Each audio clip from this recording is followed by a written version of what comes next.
Let's go behind the mask. Yes, yes, yes. We are back for another special edition. Every edition is special. Every edition is special on Behind the Mask podcast, but this one is special. We have a good friend of ours. He came by, he stopped by the studio, and he said, Spikes, you know what? I want to bless you with your presence, you and Tutan. So I want y'all to make sure you give it up and make sure you turn the radio up a little bit more, because my good friend, our good friend, Champ Bailey Hall of Famer, is in the building. The champ is here. I love it. I love it. I wasn't expecting it. Appreciate you. Champ, how you doing, man? I'm good. I'm good. You know, I'm just living, just we on the other side now, no more football. I'm just living, man. I love it. Do you miss the game? Do you miss playing? No. That's the number one question I get all the time. Do I miss playing the game? No, I don't miss playing the game. I miss competing. I miss, the locker room. I miss the paychecks.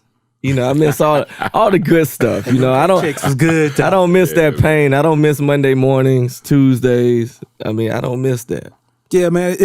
You put in a lot of work, and I would be remiss if I didn't even mention this, because I have to. This is you. This is your makeup. This is the commitment of Champ Bailey, 12-time Pro Bowler, 7-time All-Pro. 7-time. Led the NFL in interceptions in 2006. On the Denver Broncos' 50th anniversary team, going back to college, consensus All-American. You did everything. Nagurski Award, Trophy Award winner. But most recently, the Pro Football Hall of Fame class of 2019. We want to say congratulations to you on that honor. Thank you, brother. Thank you. Big time honor, man. And it seems so surreal. I came up there to support you during your induction. Thank you. How does it feel? I mean, I know it feels great, but now that you're after the induction, how has life been compared to previously? It's definitely different. Being in Georgia, I always got a few pats on the back, go Dogs here and there, but now it's the other fans, from other schools. I get more Auburn Tigers, come up to me. But that's all right. We love you too. I make them say go Dogs from time to time, Throw up. But you love it. Things like that. It's different. I've accomplished something I would assume every football player looks to want to accomplish on some level. At least I think all of us dreamed about it. And, I've been dreaming about it a long time, and to see it come to fruition, it's an amazing feeling. It's funny, before that weekend, I would have asked all the Hall of Famers, like everyone I talk to, man, what do I expect? This and that. And they just shake their heads speechless, because it's just one of those moments, man, you just can't explain what that's like unless you live it. And that collection of moments that weekend leading up to, my speech, it was amazing. So when you're from Kentucky, right? Made it to UGA to play ball. Did you, as a kid, we all have dreams and aspirations, things we want to do when we grow up. Did you know that football was it for you? And did you ever think that you would actually become immortalized in the Hall of Fame? Well, no, not very early. But when I say very early, I mean before I touched the football. Yeah. Now, before I touched the football, I saw my brother play. Mm-hmm. And he's 3 years older, my brother Ron. And, my dad also played. So I had examples in the house. And football was always something we'd watch, something we play outside. So it was sort of a no-brainer that I would try to play. Now, how good I'd be, I didn't know. I knew I was good in the neighborhood, but, we put pads and things on. Who knows what's going to happen? But the first time I put on pads and touched the ball, I scored. Yeah. And I always knew I was fast, but I didn't know how fast. And, just being out there with all the kids I grew up with and out there playing and being one of the best, I always knew I had a shot. I just had to keep my nose clean and just keep grinding. Were there obstacles that, was there ever a time that you thought, maybe this is too much for me. Maybe I'm not going to keep it going. Oh God, no, because life was harder than football. Facts. I mean, we grew up with not much. One thing we did have was family. Growing up next door to my grandmother, on her property, having all my uncles and aunts and everybody. I mean, I grew up in small town, rural South Georgia, town of less than 3,000 people, so everybody knew everybody. And just having that sense of community was what we thrived off of. And I didn't really realize how important that was until I got older, and really could reflect. But that's really how I got to where I am, because I had so much support. Nobody let me get off track. There were moments, but nobody really allowed us to do anything wrong. You talk about support, and it's a great statement, because it leads back into my question, what I'm about to ask you. It goes back to your Hall of Fame induction speech. And during your speech, it was very emotional.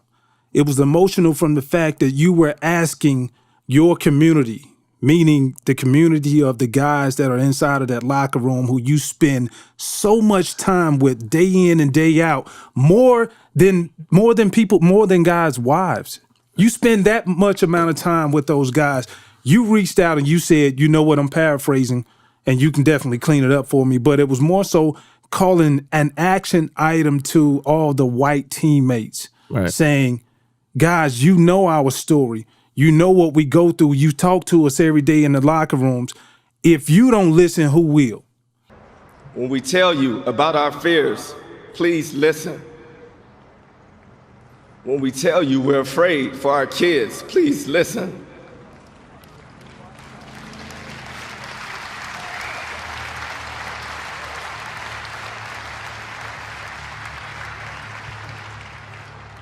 When we tell you there are many challenges we face because of the color of our skin, please listen. And please do not get caught up in how the message is delivered. Yeah, and you said it best. I mean, these are guys we spend tons of time with. I mean, hours and hours. We watch each other sweat, cry, bleed, everything. And for you not to understand my pain or listen when I try to explain my pain, like, how could you not? How could you not? I mean, you see me fighting out here trying to support my family. Right. But do you really care about me as a man? Like, this is what I'm pouring everything into football. Yeah. So what do you think I'm going to do for my family? I'm going to pour everything into them. So you see what I'm about. How could you not listen to me? So, it was frustrating. You see everything that happened with Kaepernick, and, you see all these other guys trying to be a force and trying to, stand for something bigger than themselves. Right. And then you see a couple white guys kind of turn the blind eye to it. And, it's frustrating, because it's like, we're not saying, these guys are not saying that they struggle. They're saying people that look like them struggle. Yeah. So it's bigger than themselves. And I'm thinking, okay, why can't you be bigger than yourself and support that cause? It rubs people the wrong way, and some people get control of the narrative and just trying to change it. And it's try to, steer you in the wrong direction, just tell you how, disobedient or inappropriate it is to take a knee or stand for something bigger than yourself. I mean, it's unfortunate that we live in a world like that, but, the media has a way of doing that to people. And you know what? I just keep going back to, okay, I got to touch the people close to me, because if I can't get them, then, man, it's going to be a struggle trying to get anybody else. Yeah, no doubt. That's amazing, man. And I think you've obviously always been a leader in your locker room from UGA. We played against each other. I mentioned that a little bit earlier. As a leader, what are some of the things that you decided to do or that you tried to do to pay it forward to other guys in your locker room? Were you the lead by example type? Were you the rah-rah type? I was not the rah-rah type at all. I was not that guy, but I did take pride in lead by example. That was something I said. If I'm not gonna sit up here and try to get these guys hype, I'm gonna at least show them how to practice. Yeah. Just lead by example means more than anything, because I've had rah-rah guys that just didn't go. They didn't even show up in practice. Yeah. So it's like, what good does it say to yell, and then you don't do anything and back it up? So I tried to be that type of example. And, the only way I give back and lead is just my availability to the young guys. Always just being available. I'm like that now. I think I'm more like that now than when I played, because, I feel like football comes a little easier to most guys. You know, you have guys that struggle. Everybody's not going to make the team, but, you know, you're at the elite of the elite. Life is probably harder than football. You know what I'm saying? Absolutely. Especially after you leave the game. So I feel like I'm more important as a leader now than when I played the game. When you talk about leadership, I go back to when you were drafted to the Skins, and you look at that. You came into a locker room crazy now with 2 Hall of Famers, Primetime and Darrell Green. Well, Deion came my second year. Yeah, but Yeah, but we had more than 2 Hall of Fame. We had Bruce Smith. Yeah. Oh my God. just in the secondary. Just in the secondary. Yeah. So I'm just thinking, like, from a knowledge aspect, you know, you coming in, you all everything. Running back was your first position when you first even learned about the game of football. We talked about it before. Most people can come in and be like, you know what, these guys are kind of past their prime, and just say, I'm going to do it my way, since I saw both of your games, and y'all did it a different way. It's easy for a young pup to come in and say, you know what, I'm going to do it my way and show them I can be just as good or even better. Why did you decide to take the route that you did? Well, I think that was just my personality. I mean, I always took a humble approach to the game. I mean, the game has a way of humbling you if you get out there too cocky, too arrogant, and not taking care of your business. So what would it be like if I walk into a locker room with a first ballot Hall of Famer, 2-time Super Bowl champion, and not listen?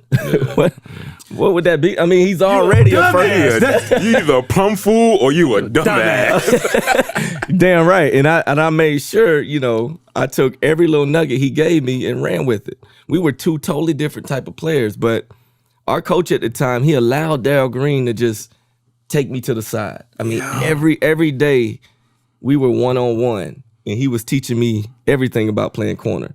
Now, one thing I was impressed by, and I actually use these tools today when I teach kids from time to time, every corner is different. And Darrell Green used to use this phrase that, you know, you can't make a corner. Corners are born. Like, the great ones are. Yeah. I mean, you could throw somebody out there who could play receiver and couldn't catch, but corners are born, you know? Like, the great ones are born. Like, you can't teach. I played different from Deion. I played different from Darrell.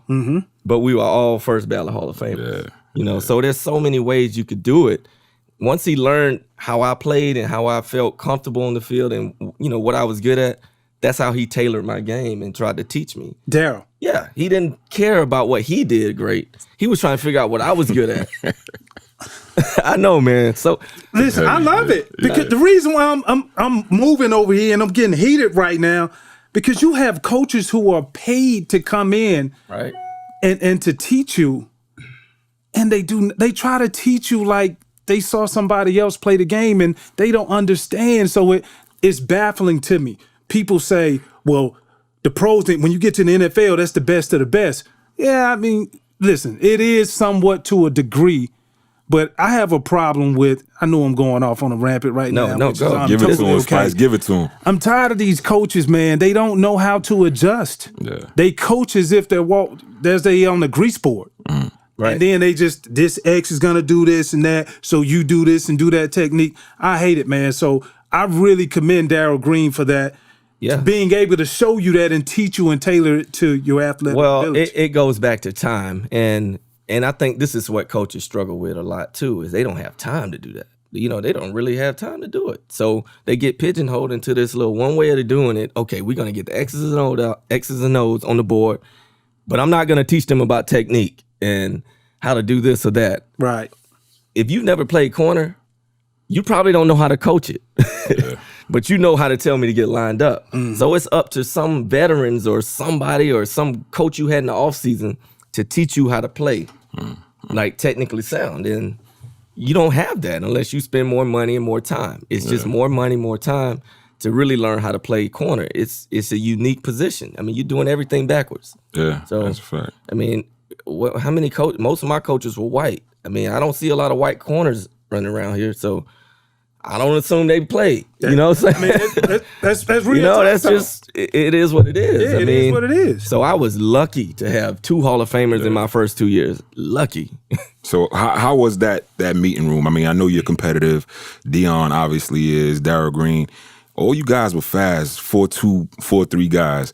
You ever came out and say, yo, I know I'm the young pup, but I'm faster than all of y'all out there? I mean, they talked a lot I know of they trash talked a lot and of still do, right? So they would never get on the line. Let's just say that. No, they would talk a good game, but they wouldn't get on the line. What would have happened if they got on the line with you? Man, come on. I was 22 years old, a track guy, just like them. Yeah. And they're old, 35 and up. Nah, there's no way I'm gonna let a 35-year-old man beat me running. That's just not gonna happen. You know, I'm fast. I'm confident. There's no way they would have beat me, but they would never line up. I know that.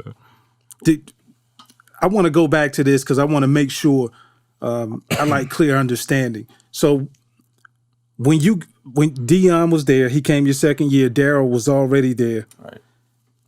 How willing were they to be able to give you the information? I know you said Darrell was. Well, what about Prime? What are some of the things that you and Prime would talk about, or some of the things y'all would do to create that bonding moment, or even just giving out information that, you know what, I know I can give this to you to make you that much better? You know, it was unique. It was really interesting, you know, because I didn't know what to expect. I swear, when they signed Deion, I'm like, man, I'm third corner now. Hey, you know, we don't. That's how much respect. That's why we. That's how much respect I had for them. Yeah. But Coach definitely made sure he called me and was like, no, you still starting. You know, we'll figure out who's going to be coming off the bench. But, you know, I ended up starting. And, you know, when Deion came in, I'm more built like Deion than Darrell. You know, same size, you know, same height, same type of play. Love playing at the line, getting our hands on people. So I'm thinking, you know, I would learn a lot more from him. But really, he saw what Darrell was teaching me, and he would just add something. And he just add something. Because I know if you ever watch Deion highlights, he would get in his motorcycle stance, right? Where it's really an intimidation factor. So he would cock his legs back like he's about to run a 40 or something. But what people don't understand, he always comes back to being square. Like that was just now sometimes he would go after a guy, you know, a slow guy. Yeah. You don't do that to a fast guy. I think of Bad Moon Rising when they got into the, you know what I mean? When they was fighting. Yep. Yeah. But see, one thing about Deion, he always knew where he survived, and that was just staying square. You know, that's technique stuff. All the other stuff he was doing just to intimidate you. All the antics, it's just mind games. Yeah. You know, but Yeah. so, you know, I took a few pieces of that, but he would always go back to what Darrell was teaching me, because everything was about your feet. Your feet. Man, I don't care if you can get your hands on anybody. I don't care if you never touch anybody. Doesn't matter, because if your feet are off, everything's off. Right. So That's true. I thrived off that. Darrell, he was he was small, so he tried to stay away from everybody. Yeah, he just wanted to shadow people. He didn't want nobody to touch him. And he became a first ballot Hall of Famer off that. But Deion was a touch him. You know, I got to get my hands on him. But he also understood the feet factor in the whole thing. Yeah. So it was just two different ways of learning. And I just took everything, because Deion, he would just say something like, yeah, just always think about your feet, though. You know, always think about your feet. He would always reiterate what Darrell was saying for the past 2 years. It was, man, you have no idea how blessed I was. I mean, I'm getting all this stuff. I'm just a young kid, but I was soaking it up, though. Yeah. You talk about the technique of the game in that position. It's definitely one of the harder positions to play on the field. You're on that island, right? You came in the league, and I call the era the golden age of wide receivers. Right. You know, you have some of the greatest of all time that have played in that time span. You got your Jerry Rices, your Randy Moss, Larry Fitzgerald, Steve Smith, Marvin Harrison. The list goes on and on and on. Eric Mose. Oh, you had to go against these guys week in and week out. What was your motivation? What got you going to say each week I got to strap it up and I got to make sure I don't get burnt by one of these all-time greats? Well, I had a lot of confidence. I don't think I lacked that. I think what really superseded that was my accountability just to my guys. You know, one thing I hated was coming back on Monday and watching that tape, and I didn't have a good game. So that meant everything. I can't sit in that room and be the guy that caused us to lose the game. Yeah. You know, that's almost equivalent to, like, when you know you did something wrong at home and you say how the community raised you. Yeah. You won't get your ass towed up at the neighbor's house, and when you get home, you won't get your ass towed up again. True. Everybody had a right to discipline you. Yeah. And, you know, that's kind of how it is in locker room. You know, everybody's going to come down on you. They're going to talk to you bad or they're not going to talk to you at all. You know, so you get in those moments. I mean, we've all had bad games, but, you know, you can't have them consistently. I mean, we have our times to redeem ourselves, but my accountability was everything. That was something I lived by then, and I still live by. Everybody wants to know. You talk about playing in the golden age with all of the receivers. Like, you played like damn good receivers. Yeah. I'm going to ask you the plain out question that everybody wants to know. Who did you think was better out of T.O. and Randy Moss? Whoa. I'm going to say Randy by a slight edge. And I know they presented different challenges, so maybe that's the question. I think Randy's his biggest strength was probably scarier than T.O.'s biggest strength, which is that deep ball. You know, that speed. But T.O. was a beast. Because one thing about T.O., you don't find guys that big that could run so hard and run fast and, I mean, break tackles. He was hungry. I mean, that dude was, I mean, that's what I say about what's different, you know, with some of the guys now is that T.O., even though he had all this stuff that he would do in the media, he was always on that field. Oh, no question. Always on that field. And ready to eat you alive, too. Yeah, and we all know he should have been a first ballot Hall of Famer, but hands down. I mean, that dude was a beast. So, deep ball. Let's talk about deep ball. Right. When you look at T.O., you look at Moss. You mentioned Moss. You like Moss with the deep ball. Was it the fact that he could run, or was it the fact that he could just moss you, or was it both? It was a little bit of both. You know, fortunate enough for me, I caught him at a time when he was a little older. He didn't have a great quarterback, you know, so I didn't have to worry as much as, you know, early in his career because he was dominating everybody. And shout out to Dante Culpepper. That was a silent shout. Oh, you better believe it. Yep. Man, they were a mess. And I never had to deal with that. But, you know, it's Moss will set you up. Like he'll come out, run a curl. He'll come out, he'll run a nice little dig, get down on the ground. The next thing you know, he does the same moves, and he's 5 yards past you. He did that to me a few times, but fortunate enough for me, he didn't have a good quarterback. And they didn't get him the ball. So I never had a chance of getting mossed. Thank God. You know, the game's changed so much, and we kind of dating ourselves here, but the physicality of the game when you came in the league, you talked about with you and Deion, you were able to jam the receivers. If a receiver comes across the middle on a little shallow drag, you can, you know, nudge him real quick. You can't do that nowadays. I was just talking to somebody yesterday, and when we came into the league, if a quarterback underthrew a pass, it was an underthrow. It was called a bad ball. Now they call it a back shoulder throw. Yeah. So how do you think you can, you know, 5 yards short, and they call it, oh, it's a great pass. Nah, that's an underthrow. Do you think you could have adjusted to the way the game is being played today? Well, since I'd never be out there to prove it, absolutely. Absolutely I could do it. It still goes back to technique. You know, now it's just, I feel like guys get so, I would say frustrated with every little throw that comes at them and gets caught. I think now you have to be a little bit more patient, you know, not worrying about that 12-yard curl and that short route that goes across the field. Just tackle, get up. I mean, because one thing's for sure, you're going to make your plays when your boys up front get going. That's really what you have to rely on more. That's why pass rushers are such a premium now because the quarterbacks are being so protected. It's like you got to go disrupt the quarterback if you want to make plays on the back end. So it's just another level of patience. I mean, we dealt with it, but, you know, we could, bump and run down the field a little bit more, which made it a little better. Out of all of the defensive coordinators you played for, which system did you like best that you felt like it really highlighted your skills as a player? I'd probably say Larry Coyer, probably because when I got to Denver, I was allowed to do a lot, do what I do. Yeah. So I could dictate a lot of what we did on defense just because I was good at what I did.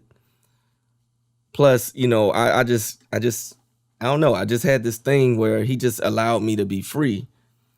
And, you know, he trusted me. Was that like a lot of man to man, or a lot of man zone the field off on this side? But I was able to match up. I mean, I was able to play free. I think that was most important. I wanted to match up. I always wanted the number one guy because if that guy scores it, I always feel like that's my fault. You know what I mean? I mean, even if I'm not on him, it's like, why am I not on him? I mean, that's why you brought me here. Competitive drive. Right. So, I just always wanted to be on the top guy, and he allowed that. And then, he allowed me to, input on the defensive strategy for the week. So little things like that, really, I would say set him apart from the rest because most of the time I'm just going to be a student and just sit back and learn and, the X's and O's. Because that's one thing I learned throughout.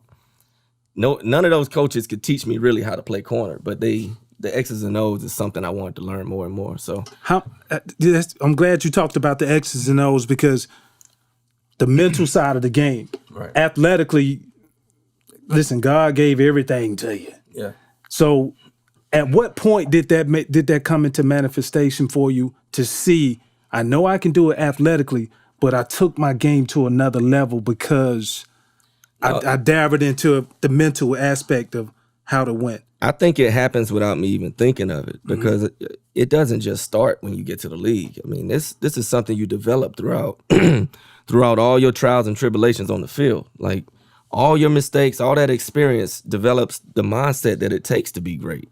I mean, you're gonna have problems. How quick do you get over it, get through it, and go on to the next play? I mean, that's crucial.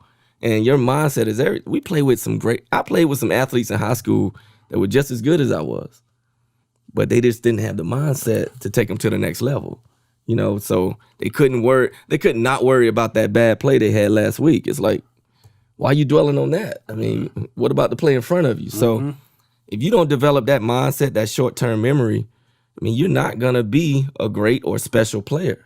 I mean, your mentality is everything. I mean, the confidence, you get that from your mentality, how you approach the game, the work you put in all week. I mean, knowing that you got to prepare to be great. Like, it don't just happen. You got to put the work in. So, I mean, that's just the way I was. It wasn't never a moment. It was just a process. You want what you want when you want it. Listen, I'm the same way. But when you mentioned process, it really took me back to being committed to the process in order to get to where you want to go. Talk more about what do you mean by the process as far as going through what you had to go through to learn and accumulate everything what you have now? Well, I just think there's no such thing as those good things just come easy. They just don't. When you trying to fight for something big, there's some things you got to go through. I mean, whether that's practicing or preparing for the SAT or whatever it is, there's steps to take. There's a grind you got to go through, especially if it's worth it. I mean, there's nothing going to come easy. So there's always got to be a process to everything. And if you think that there's going to be something quick that's good, it's not realistic. Else everybody would be living good. It's not that easy. So I just think the sooner you learn to embrace the process, embrace the grind, enjoy it, and be prepared for whatever life has to throw at you, the better off you're going to be. How did you adjust? And you talk about quick and good. You were quick and you were damn good. You were the exception to the rule. How did you adjust that rookie year? I mean, you talk. We had a little bit more of the hazing back in the days, or the rookie dinners. You were a first round pick, so I know they hit you over the head with that bill. Talk about what that rookie dinner was like, man. It wasn't that bad. It wasn't bad. I'm telling you why. You had some lame vets. Yeah, no, supposed to hit you over the head with that bill. Who else came in? I had a great vet. Darrell Green controlled everything. You got to understand, like, I didn't have the common locker room that I walked into. My meeting room with him in the room was different from any meeting room you could imagine around the league, because who else has a first ballot Hall of Famer in their meeting room that's there every day, that has a respect, two-time Super Bowl champion with that franchise? So there's no dynamic greater than that. So whatever he dictated, that's what happened. So he didn't allow things to get out of hand. I mean, guys would mess with me and have me carry pads and sing on the drop of the dime. What song did you sing? I don't even remember. Probably some Marvin Gaye or some shit like that. It was something I could just sing right then. Yeah. So it was moments like that what happened, but that's all in fun. So it's not that bad. there was no tie me up to a tree or none of that. Yeah. Did they make you go get donuts, anything like that? Oh yeah, breakfast, all that. I mean, but every day. That's it. No, there was Saturdays, right? I think it was Saturdays. Yeah, Saturday mornings. meeting. That's right. Yeah. That's exactly when it was. And that tradition still stands today. So I mean, that's one of the good ones. But nothing major. Like I said, Darrell Green controlled everything, man. I bucked the system. Spike's laughing because I told him this story. I bucked the system. Okay, explain. I'm from New York, and I'm thinking I'm a thug. I had corn braids, and my man Darren Howard used to play with us. He said, corn rolls or corn braids? Corn rolls. Oh, the same thing? Same thing, man. Must be that New York City type. That's what it is. Damn, New York. So I'm thinking, I'm thugged out and all of this, and then my man D Howard said, man, how you gonna be a thug and you got dimples? Oh no. You ain't scaring nobody. No. So they used to kill me, but they sent me to the store for donuts, and they said, okay, when you come in here before the meeting, you're not playing. You got to come in and bring warm Krispy Kreme and cold milk, right? Before Saturday. So I was like, all right, cool, I can handle that.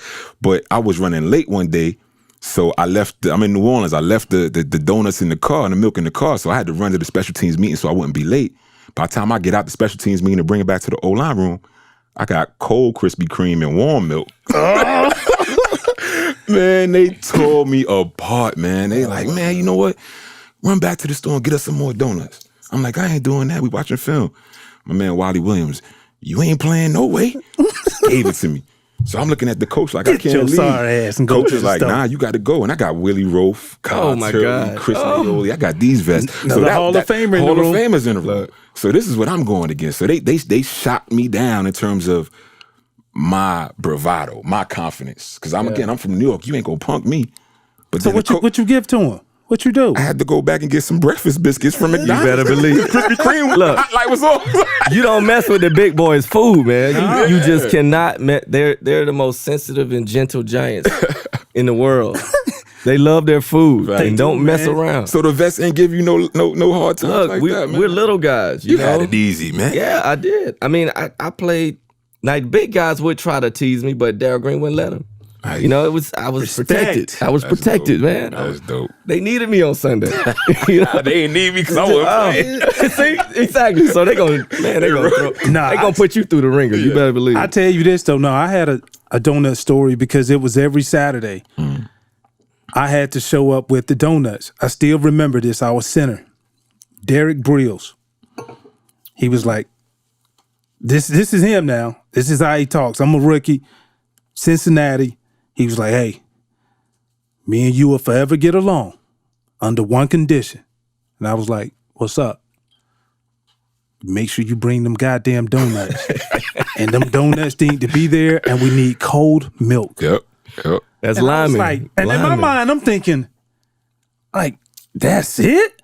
Like, of course. I'm like, yeah, I got you, man. You're like, cool. So first 2 weeks, all right, I'm timing it. I'm way early, but it's cool though, But when you're a youngster, you think, man, I'm coming too early. I could have got 5-10 more minutes of sleep. So my dumb ass gonna sit up here and say, all right, let me hit the snooze button. Woke up late. And I was like, man, if I'm late, they gonna fine me $2,500. And I ain't giving them folks no $2,500. I'm $2,500. So I run into the locker room and I was like, fuck, that donut. Man, Derek Brills was right there waiting. He was like, hey, Rook, where are the fucking donuts? I just looked at it, man, and all the offensive linemen was standing just looking like, and Big Willie Anderson. Hey, man, come on, Spike. You from Auburn, man. You supposed to have the goddamn donut, man. So I'm just like, dog, that was, you talk about being in meeting rooms where you retire, where you be like, oh, I can't watch this game film on Monday because I played bad. That was a fault. Yeah. And they didn't even talk to me for a whole week until I had to redeem myself. I got them boys, 3 cases of donuts instead of like 1 for their room. For real, straight up though. So I understand what you mean. Hey, don't mess with those big boys and their food, man. Nah, you can't mess with their food. Did you ever flip the script when you were a veteran? How did you treat the rookies that came in? Did you do the same thing that, you showed the love that Darrell Green showed to you, or were you kind of a little bit more hard on it? Nah, to a certain extent. I mean, you got to earn that respect, right? For sure. So we had some rookies that, try to push it a little bit. I never forget Fred Smoot. Smoot. Okay, so tell us about Fred Smoot. I'm in my third year, and Coming out of Mississippi State. they're just going around to the rookies like telling them what they supposed to do. Okay, you got to sing, you bring the donuts or whatever we were talking about at the time. They got the Smoot, and Smoot was like, "No, I'm gonna take the physical challenge." Like, what does that mean? Like, oh, so he making up his own rules? Yeah, he's like, "No, I'm taking the physical challenge." Like, all right, Smoot, all you got to do is I'm about to put these hands on y'all ass. No, he's singing and talking and running his mouth all day anyway. Anyway, but when we tell him to do it, he don't want to do it. So he's like, "No, I'm taking the physical challenge." Okay, so of course, what they did, they got his clothes, put them in the freezer. Put them in the cold tub, put them in the bag, put them in the freezer. Right? Clothes that he wore to work. That's right. Took his keys, tied him up to the goalpost. With tape. And guess what he doing? Still talking. I'm like, well, if that don't work, then what's gonna work? Because we can't really truly haze him. Right, you know what I mean? So, that dude was special. I'm telling you. Man. Still talks. I think he's on the radio somewhere to this day, right? Yeah, he go at it. That's my guy, though. Love him to death, man. But damn, he was a bad rookie. He was terrible. Didn't do anything for us. Oh, man. Hey, we fast forward, the trade happened, played well in both places, everywhere you've been. And when you look at the end of your career, the opportunity to, I still thought, how many years did you end up playing? 15. 15. I still felt like you could have went maybe 3 more years. I think at least 3. So you didn't feel my feet, huh? No, I didn't feel him. I didn't feel Patrick Willis' feet either. He damn retired. Yeah. And I saw it, and I thought it was a misprint on TV. Yeah. But I guess my point is that when you look at other players, you look at like Charles Woodson, you look at a Rod Woodson that probably could have, but they extended their careers by playing another position. Right. You chose not to. Every snap you play at corner. Why did you choose to retire? Even though a lot of fans, including myself, looked at you like, you know what, Champ probably could have got a few more years if he would have went to safety. I think it was timing. It just never felt like the right time to do it. For one, I wasn't ever gonna press the issue because safeties make way less than corners. So, from a business point of view, hell no, that's not a good idea. But I also was playing at a high level at corner until I got hurt. And then why would I make that change? Why would I initiate something that nobody's talking about? Everybody's like thinks they can see the future. Right. It just seems like I should have, right? But no, I felt like I was still an elite corner up until I got hurt. And why would I take a step back and go to safety? It could have been a more proactive thing, but I still got 15 years at corner.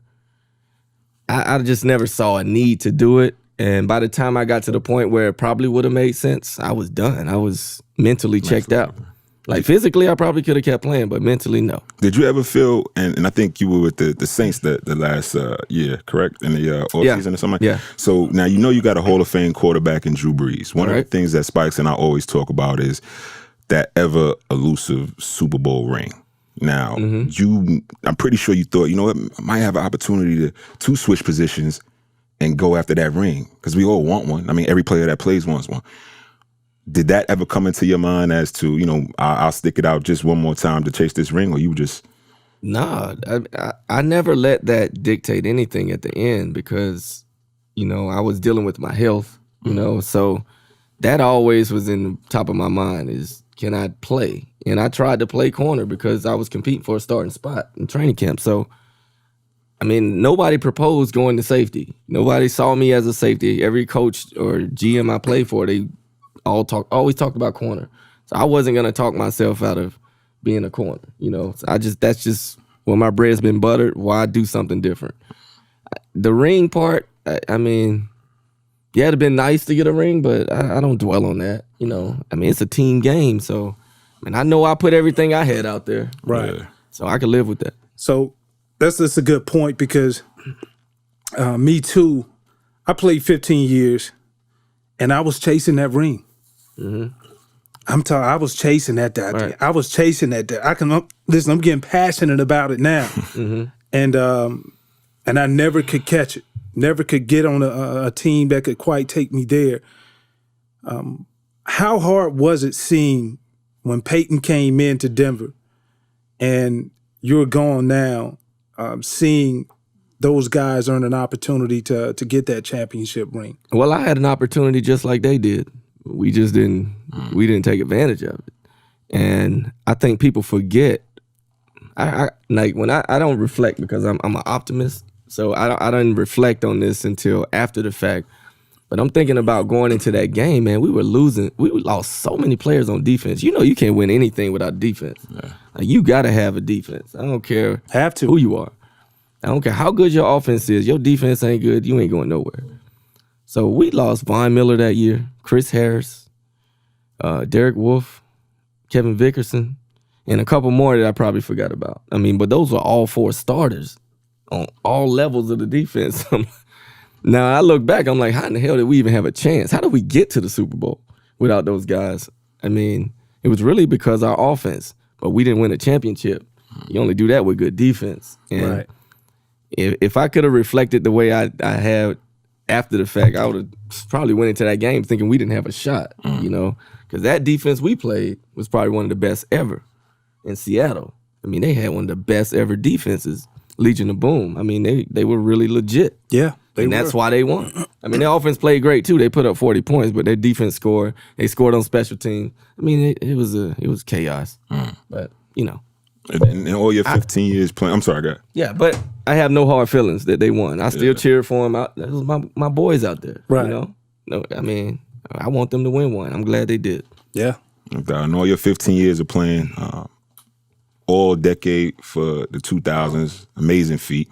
That means you were revered as one of the best or the best 2 cornerbacks in a decade. That's heavy. Who was the other defensive back or cornerback that you actually watched? And did you ever feel like, you know what, there's a little competition here where I know this guy's doing this thing? After you know your game is over, you watching the highlights, you say, oh, he's doing this thing, I got to one up him, or I got to, you know, keep doing my thing to make sure I still am the best. Well, there was a good bit of corners that were considered pretty good. I mean, Aaron Glenn was one, Sam Madison, Pat Surtain. There's obviously Prime was good, but he was getting a little older. Troy Vincent. So those guys were kind of mainstays. Bobby Taylor. I mean, they were like some of the elite corners at the time. Mm-hmm. So I'm always looking at them as the bar. Like, okay, I got to play better than these guys. Yeah. And, you know, I just put the work in and went for it. But, you know, those were the guys that kind of like set the tone. I mean, like Troy Vincent, I remember going to my first Pro Bowl and he's there, you know. So just picking his brain at the Pro Bowl. It's little things like that, man, meant so much because even though we out there competing, trying to one-up each other, we all had this brotherhood once we get to the Pro Bowl, you know. So it was surreal, you know, when I think about it now, because those guys, I mean, now they look at me like I was the standard, you know. Like, I just ran into Sam Madison about a month ago, and he's like, boy, I admire your game. And I'm like, man, you have no idea. Like, you motivated me. Like, you were one of those guys that pushed me to be what I was. So, I mean, I thank them for that. And, I mean, looking back, I'm just glad we can all talk about it, laugh about it, and talk about the good times and the people we dominated, you know. So it's a good feeling. When you look at, you had a lot of success in every place that you've been, like individual success, like you were a baller. Some teams that you were a part of, unfortunately, they were not good football teams. I went through that a lot throughout my 15-year career. Most of, pretty much damn near all of it now that I think about it. Anyway, my question is to you, though, because people ask me all the time, and I want to ask you, like, how hard was it to stay motivated when you went through those bad times, team-wise, collectively? You know, when it was just so easy to be like, well, as long as I do what I do, then I'm good. But we all know at the end of the day, going back to your statement earlier, it's all about community. Yeah. And your community is that locker room. So how hard was it staying motivated, focused, knowing you going out playing with a purpose versus you've seen a lot of guys who probably they were on your team, like they're on every team, who just come to get the check and just get through. Well, like you said, it's hard. You know, those bad games, those bad seasons. I mean, it takes a toll on you. But I've never won a championship in football, and I've been on some bad teams. So what I always wanted to make sure I did was take care of my business. You know, take care of my business, because when I look back, I want to say, did I give it my all? But then after a while, it became frustrating because I always felt like I got to do more for my guys. You know, I got to pull these guys along. I questioned my leadership. It always came back to me. Am I doing enough? You know, I never wanted to point fingers at anybody else. It was just, am I doing enough? Can I lead better? Can I do this? So it was just, that's the type of things that kind of got in my mind, you know, about, you know, am I leading the right way once I became a vet? Mm-hmm. But other than that, I didn't really dwell on any players or anybody playing bad. It was just, how can I help them play better? Because if they don't play great, I always said, if your weakest guys on the team don't play great, you're not going to be a good team. They have to be good players. And, you know, that's what I always try to focus on, like these special team guys that come in. You know, I tell them right away, all you're going to do is play special teams. But when somebody get hurt, you better be ready. Yeah. Like, you one play away. One play. And I saw that happen from time and time again. And a lot of them weren't ready. And it's like, did I do enough to help them get ready? You know, so I always look at the guy in the mirror as the one that needs to do something better or do something different. I never try to point fingers. How did you block that out, though? You know, you say you're an optimist. So I guess my question is, like, since you're optimistic about so many things and the culture could have been bad around that time, how did you continue to push that off and keep that same mindset to make you be successful? Like, what are some of the things you used to do? Well, you got to think, I came up in an organization that still has problems with leadership, right? Redskins. I mean, we still see the effects of bad leadership, right? And I think everybody around the league knows that. And I didn't understand that until I left. But I always would go back to myself, like, I got to take care of my business. I just block it out. I mean, I guess it's just the way I'm wired. You know, I don't really think about things I can't control. Like, I can't control what they do. I just got to make sure I'm accountable. I handle my business and try to help guys along the way. I got better at it as I got older, but, you know, that's all I tried to concentrate on, because nothing matters if I don't take care of my business. I mean, it's kind of like what Belichick preaches, do your job. And, I mean, I live by that. I mean, before I ever heard it. And, I mean, that's just the way I was. Well, at Behind the Mask, we always say there's only one rule. There are no rules. Yeah. Right? So Right. You got drafted to the Redskins, Chocolate City. We going all in right now. We going Behind the Mask. What was it like in D.C. back then? We got Club Love. Remember, Love was out. Yeah. You know, you got Chocolate City, the little strip club. Yeah. Look at you, you're reminiscing now. How did you stay focused and motivated? I used to fly up to D.C. and get it in with Big Chris Samuel, CP, all these cats. Hey, thanks for the invite. You know what I mean?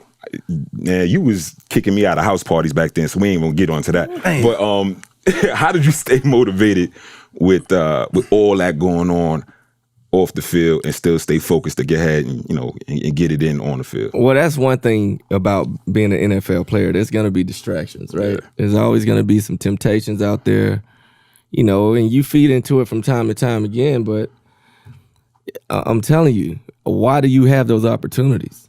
Football. So, I mean, nothing matters unless you play the game. I mean, those games provided all those opportunities, all those temptations, all those obstacles come because of football. And I welcome those problems. Those are rich man problems. You know? Like, why am I really worried about, you know, these temptations out here? Yeah, I might feed into it from time again, but I know how I got to this point. I know what's going to kick doors open for me, and that's playing this game great. So I was able to grow up and go through all that, you know, all those distractions and come out on the other side, you know, with a lot more experience, you know, a lot more to tell these young guys about my mistakes, and hopefully they don't make them. So, I mean, that's just how it keeps going. And, you know, you just got to always remember where your bread is buttered, and it was always football. So I never took my eye off of that. Rich man problems. I love it. I love it. But it's real, though, because essentially, you're looking at, listen, man, I got drafted when I was 21 years old. Yeah. I had poor man problems. Yeah. And for me, when it changed for me is when I asked my mom and dad, I was like, hey man, how much y'all in debt? Like, I'm finna pull you out of this thing, man. We finna change it. 85 grand, G.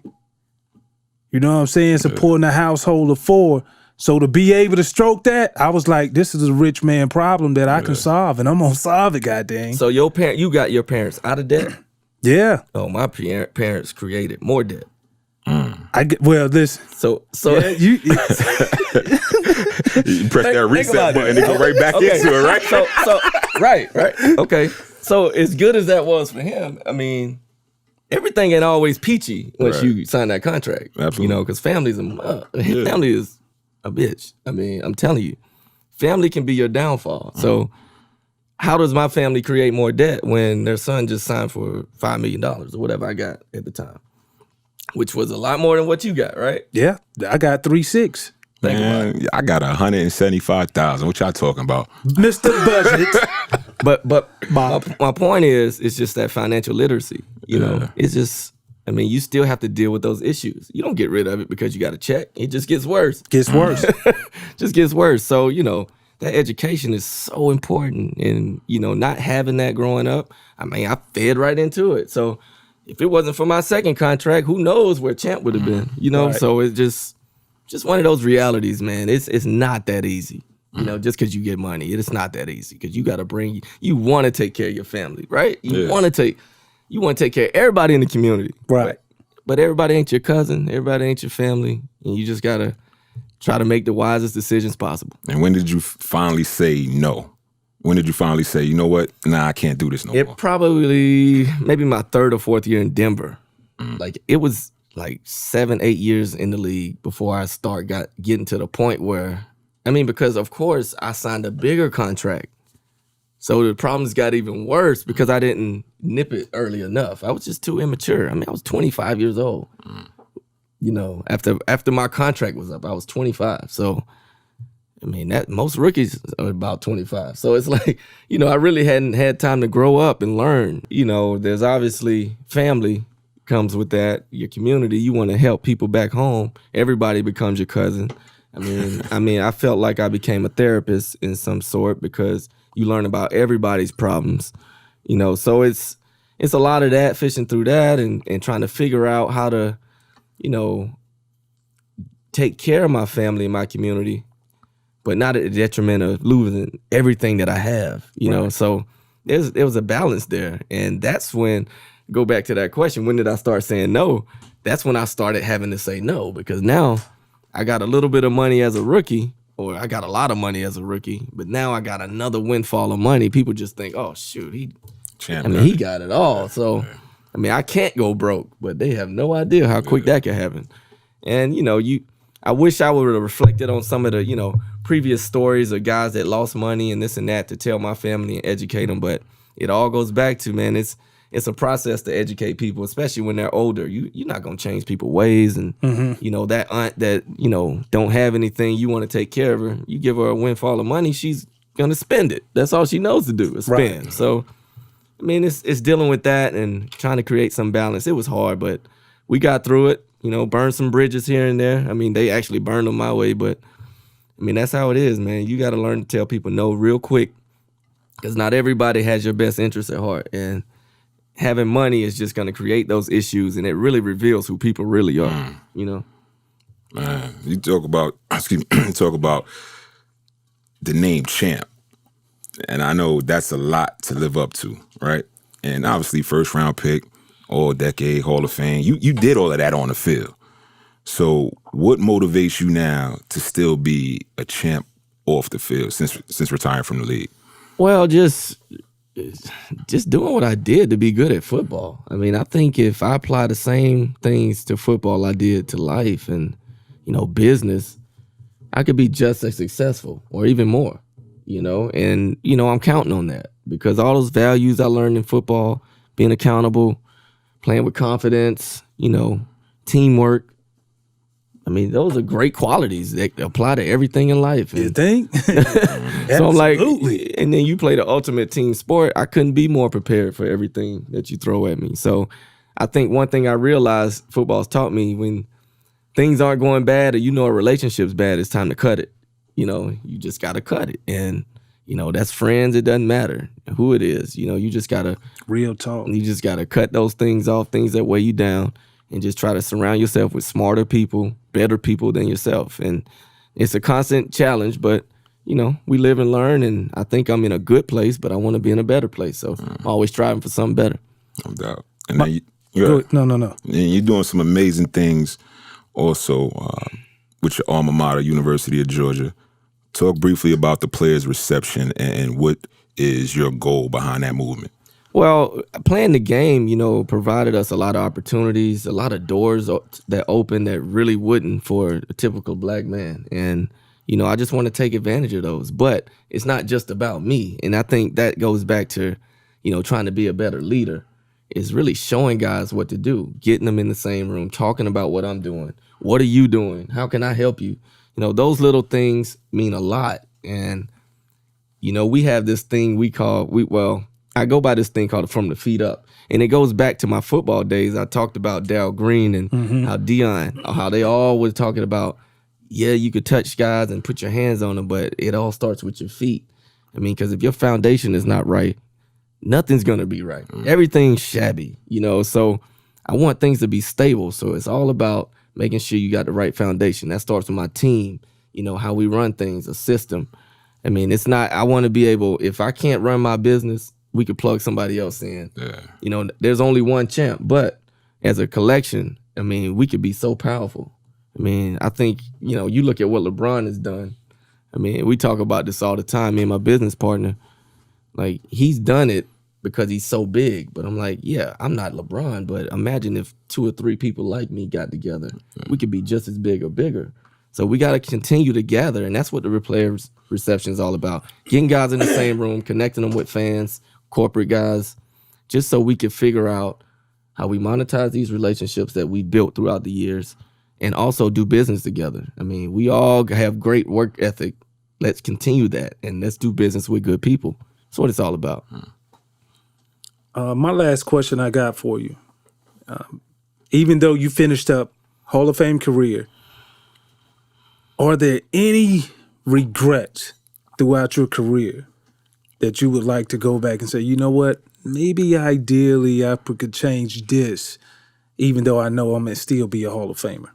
I think the sensitive side of me goes back there sometimes, where you like, dang, if I would have did that, but then I check myself because it's,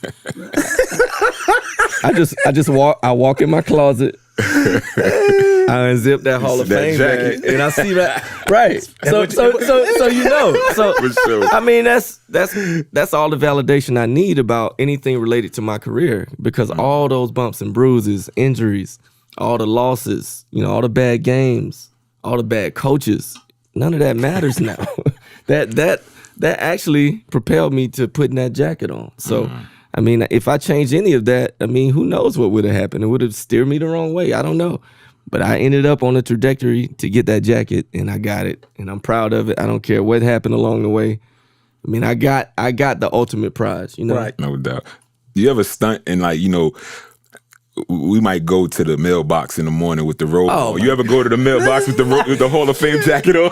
No, but I'm going to do that tomorrow, though. Make sure you have somebody taking pictures. Better believe it. Put it on the gram. Put it on the gram. You got that? All right. No, he think I'm calling him. Man, we appreciate the time for taking us behind the mask for the Champ Bailey special edition, man. We really appreciate the time. And you know what? I got one more question for you. My last question is this. We briefly mentioned about what you were trying to accomplish at the Hall of Fame by making that speech and calling on all of our white teammates who sit in that locker room and know and understand what we go through. Have you heard what type of response? Did you get any type of response from some of your teammates? I'm glad you asked that question, because that's what it matters, right? Right. The That's reaction. what matters, the reaction. Yeah, the reaction. Okay, so Oh man, how do I put this? Okay, where I live, I don't see a lot of me. I don't see a lot of black men. So I expect something. I expect somebody to say something. Now, I invited a lot of my white friends to this thing. They all had great things to say. They all loved it. I mean, I got texts from people that I never met before. But there are some people out there that just reluctant to change. Oh, great. Congrats on the Hall of Fame. I know damn well they heard my speech, but they won't say anything. But I take note of that, and I just know there's more work to do. There's just more work to do. It's just, we just got more work to do. It's not going to happen overnight. I can't be the only one saying it. Right. We just all got to say something. All got to do something on some level, bring more awareness to it. And at some point, maybe it'll take shape.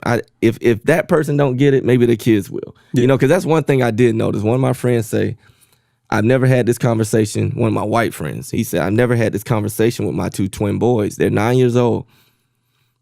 But when they heard you speak, because they look up to you, now they want to talk about it. He would have never brought it up because he don't know how. Right. But now he knows how, and I enabled him to do that. Great point. So that means more than anything, because now, whether I change his mind or get him to listen, I bet his kids would be different and better off because of it. I just, that's all I care about, just trying to, joggle your mind and make you think of things a little differently in a better way. That's dope. And you're using your platform for positivity to affect the next generation. That's amazing. Tell the Behind the Mask viewers, listeners, how they can follow you, keep up with you on all the social media platforms if they want to reach you. Very active on Instagram, TheChampBailey. Follow me there. Also, if you want to text me, quick response, 404-994-8030. You giving out Oh my goodness, he's giving out the digits. Can I get your social just Did you hear me? I said 404-994-8030. Hit me up anytime. Of course, man. You know how to find me. I get the social security. I'm on part of that bag you got. Anybody who knows me know I'm very easy to get to. Go open up some credit cards. No, I don't know about all that. Nah, I got you, man. But hey, thank you for sharing your stories, bro. And we appreciate everybody listening because we took you behind the mask today. And best believe, what came up is exactly what came out. That's what we do. Appreciate you, champ. Thank y'all, man. Appreciate it.